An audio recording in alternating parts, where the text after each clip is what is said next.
السلام علیکم ریڈرز، کیسے ہیں آپ سب؟ امید کرتے ہوں خیریت سے ہوں گے۔ میں ہوں آپ کی ہوسٹ فاطمہ۔ آج میں آپ کے لیے ناول ایکس اے آر کی ایپیسوڈ 28 لے کر حاضر ہوئی ہوں۔ تو چلیے چلتے ہیں قسط کی جانب۔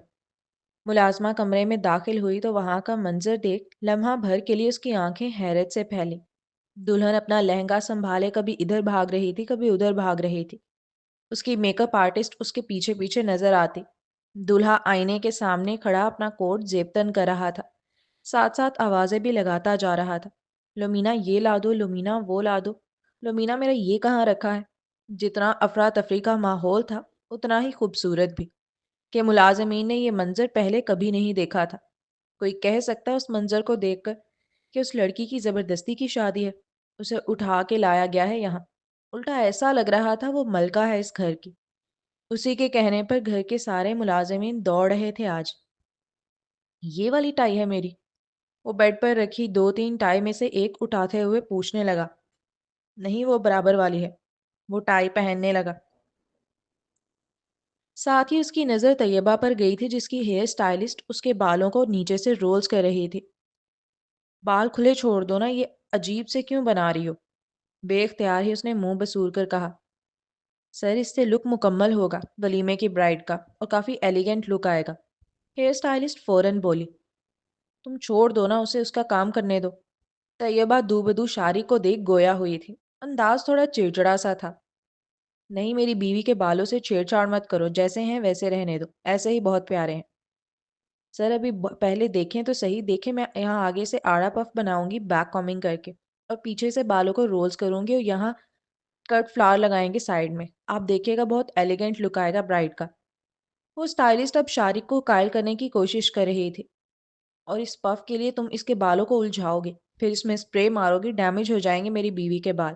اتنے خوبصورت بال ہیں میری بیوی کے، کوئی ضرورت نہیں ہے یہ سب کرنے کی، چھوڑ دو۔ اس کی باتیں سن جہاں اسٹائلسٹ نے ضبط سے گہرا سانس لیا، وہیں طیبہ نے بے بسی سے سر جھٹکا۔ اس بندے کا کچھ نہیں ہو سکتا تھا۔ میک اپ آرٹسٹ سے بھی وہ یہی لڑتا رہا کہ یہ کرو یہ نہ کرو، اس طرح لک دو، میری بیوی ایسی اچھی لگے گی، اور اب ہیئر اسٹائلسٹ کے ساتھ بھی اس کا یہی بیہیویئر تھا۔ ہر چیز اپنی مرضی سے کرا رہا تھا۔ طیبہ کو بڑی شدت سے محسوس ہوا کہ اگر اس لڑکے کو میک اپ کرنا آتا تو وہ کسی کو ٹچ بھی نہ کرنے دیتا، اسے سب کچھ خود ہی کر لیتا۔ میرے شوز کہاں رکھے ہیں؟ ارے بیڈ کے پاس ہی رکھے ہیں، دیکھو تو ٹھیک طرح۔ اس لڑکے کو سامنے رکھی چیز نظر نہیں آتی تھی۔ یہی سوچ کے طیبہ نے اپنی پیشانی پر ہاتھ مارا۔ کہاں رکھے ہیں؟ مجھے کیوں نظر نہیں آ رہے؟ اف، ایک منٹ رک جاؤ بھائی، پہلے میں اپنے چوچو کو تیار کر کے باہر بھیج دوں، ورنہ اسی طرح شور مچاتا رہے گا یہ، اور مجھے تیار نہیں ہونے دے گا۔ طیبہ اپنا دوپٹہ سیٹ کرانا چھوڑ کر اب پہلے شارق کے پاس آئی تھی۔ لائن سے کھڑے سارے ملازم یہ پورا منظر بڑی حیرت اور بے یقینی سے دیکھ رہے تھے، چونکہ وہ جس شارق خلیل کو جانتے تھے وہ بڑا سلیقہ مند بندہ تھا، ہر چیز جگہ پہ رکھنے والا، ہر کام وقت پہ کرنے والا۔ اس کی کوئی چیز ادھر سے ادھر نہیں ہوتی تھی کبھی، اور انہوں نے کبھی نہیں دیکھا اس نے بچوں کی طرح آوازیں لگائی ہوں، یا وہ اتنا شور مچا رہا ہو تیار ہوتے وقت۔ بڑی عمر کی وہ شبنم نامی ملازمہ جو کافی سالوں سے خلیل صاحب کے خاندان کی خدمت کر رہی تھی، انہیں یہ سمجھنے میں دیر نہ لگی کہ وہ محبت کا ترسا ہوا بچہ اپنی بیوی سے لاڈ اٹھوا رہا ہے اپنے۔ ہر تھوڑی بات جو اس سے ہر تھوڑی دیر بعد جو اسے بلاتا ہے وہ دراصل اس کی توجہ اپنی جانب کرتا، جیسے محبت کا بھوکا بچہ کرتا ہے۔ وہ کام نہیں کروا رہا تھا اپنے، وہ صرف اس لڑکی کی ساری توجہ خود پر مبذول رکھ رہا تھا۔ یہ دیکھو سامنے رکھے ہیں، بالکل تمہیں سامنے رکھی چیز نظر نہیں آتی؟ اس کے شوز کو جو پہلے سے ہی نکال کے رکھے ہوئے تھے اپنے پاؤں سے آگے کرتے ہوئے کہنے لگی، جس پر مقابل نادانی سے ہلکا سا مسکرایا۔ جا کے اوپر دلہن دلہا سے پوچھو کہ سب سے آخر میں انہوں نے ہی پہنچنا ہے ہال میں، سارے مہمان آ چکے ہیں ہمارے۔ خلیل صاحب ابھی ملازمہ کی جانب دیکھ برہمی سے بول ہی رہے تھے جب انہوں نے سیڑھیوں سے شارق کو نیچے آتا دیکھا۔ وہ آف وائٹ پینٹ کوٹ میں اس قدر حسین لگ رہا تھا کہ خلیل صاحب کچھ لمحے سے مبہوت ہو کر دیکھتے رہے، اور دیکھتے ہی دیکھتے انہیں شارق کی جگہ اپنی بیٹی مسکراتے ہوئے سیڑھیوں سے نیچے آتی نظر آنے لگی۔ بابا، میں کیسی لگ رہی ہوں؟ نانا، میں کیسا لگ رہا ہوں؟ اس نوجوان نے مسکرا کر پوچھا۔ لیکن خلیل صاحب کو تو ازکا نظر آ رہی تھی۔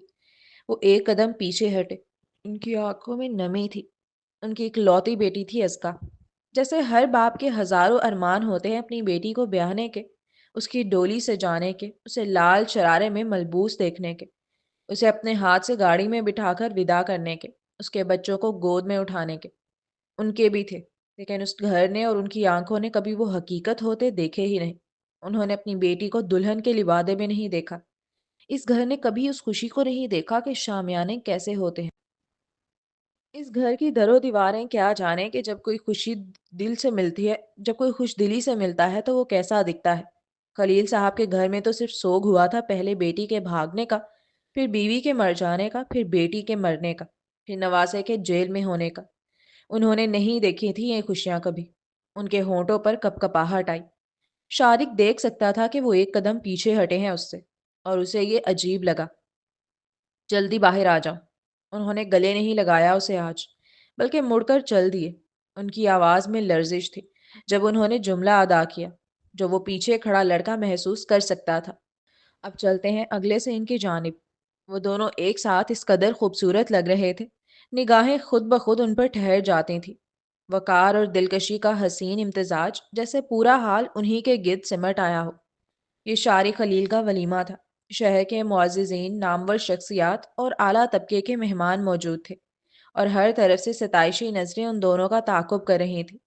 شارق کے لیے یہ سب نیا نہیں تھا، ایسی محفلیں، ایسی توجہ، وہ ان کا عادی تھا۔ مگر طیبہ، وہ اس ہجوم، ان گنت نگاہوں اور سرگوشیوں کے بیچ اچانک بہت نروس ہو گئی تھی۔ دل کی دھڑکن تیز ہو رہی تھی، انگلیاں ہلکی سی کانپ رہی تھی۔ اسی لمحے شارق نے بغیر کچھ کہے اس کا ہاتھ تھام لیا۔ وہ لمس جیسے ایک یقین تھا، ایک خاموش پیغام کہ تم اکیلی نہیں ہو۔ طیبہ نے اس کی جانب دیکھا تو اس کی آنکھوں میں اطمینان، اعتماد اور حوصلہ تھا۔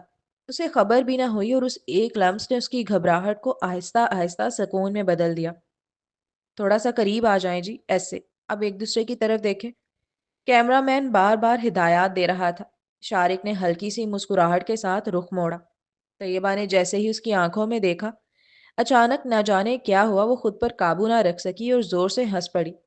وہ بے ساختہ کہا جو نہ منصوبہ تھا نہ مناسب وقت کے اعتبار سے، بس دل سے نکل آیا تھا۔ کچھ لمحوں کے لیے سب ٹھہر سا گیا۔ کیمرہ مین حیرت سے رک گیا۔ فلیش کی روشنی ہوا میں معلق ہو گئی اور شارق، وہ بھی مسکرا اٹھا۔ طیبہ نے فوراً نظریں جھکا لیں۔ سوری، ہنسی کے درمیان سرگوشی کی۔ اسے شارق سے کوئی رومانٹک فیلنگز نہیں آ رہی تھی، بلکہ وہ جب جب شارق کو دیکھتی ہنسنے لگ جاتی۔ مزہ آ رہا ہے نا تمہیں تصاویر خراب کرنے میں؟ اچانک سے اس حسین نوجوان نے بہت آہستگی سے اس کے کان کے پاس آ کر سرگوشی کی۔ بہت۔ وہ دلہن بنی لڑکی آنکھوں میں آنکھیں ڈال بولی اور پھر زور سے ہنسی۔ طیبہ دانستہ طور پر ہر پوز خراب کر رہی تھی، کبھی ذرا سی آنکھوں کی شرارت، کبھی بے وقت کہا۔ وہ اتنا ہنس رہی تھی، اتنا ہنس رہی تھی کہ اب کیمرہ مین بھی کنفیوز ہو چکا تھا کہ آخر اس سے کون سا پوز بنوائے۔ میڈم پلیز سٹل، وہ بمشکل کہہ پاتا، مگر اگلے ہی لمحے طیبہ کی ہنسی پھر فضا میں بکھر جاتی۔ شارق اس کے برابر کھڑا سب سمجھ رہا تھا۔